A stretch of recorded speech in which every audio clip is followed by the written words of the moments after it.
As Marine One touched down at the White House last night, several of the passengers aboard were wearing masks, but not the president.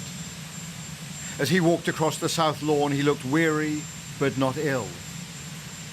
Hours later, he announced via a tweet that both he and the First Lady had tested positive for the coronavirus, sending a country on the eve of an election into uncharted territory.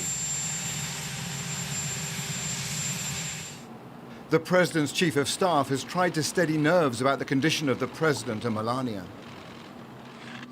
They remain in good spirits. The president does have mild symptoms, and the American people can rest assured that we have a president that is not only on the job, will remain on the job, and I'm optimistic that he'll have a very quick and speedy recovery. Many questions remain unanswered.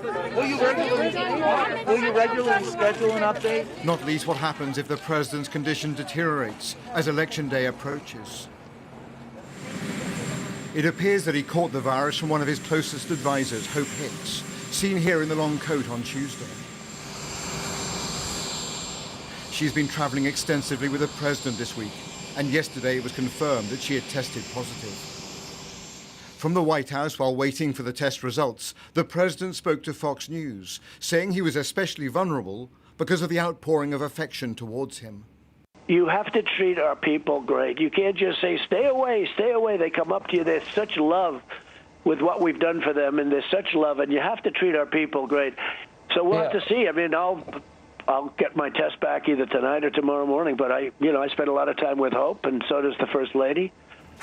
It was notable that on Tuesday night, minutes ahead of the acrimonious debate, Joe Biden's wife was wearing a mask. That was not true for the president's extended family. Only Melania was seen with a face covering.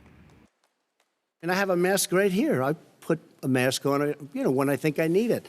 And with deep irony during the debate, the president mocked Joe Biden for following recommended safety protocols. I don't wear masks like him. Every time you see him, he's got a mask. He could be speaking 200 feet away from it. He shows up with the biggest mask I've ever seen. From the very beginning of the pandemic, the president has consistently underplayed the virus.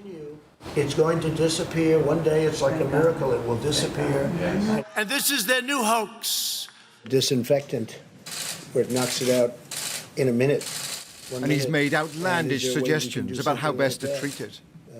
By injection inside or almost a cleaning.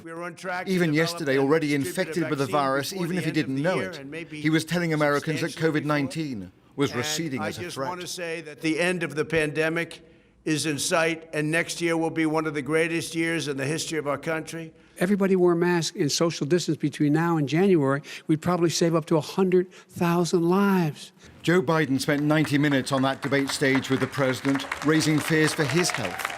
But the former vice president has today tested negative for COVID. Donald Trump's last campaign rally was on Wednesday in Minnesota. It seems likely now that such events will have to be abandoned. Hello, everybody. Hello, Duluth.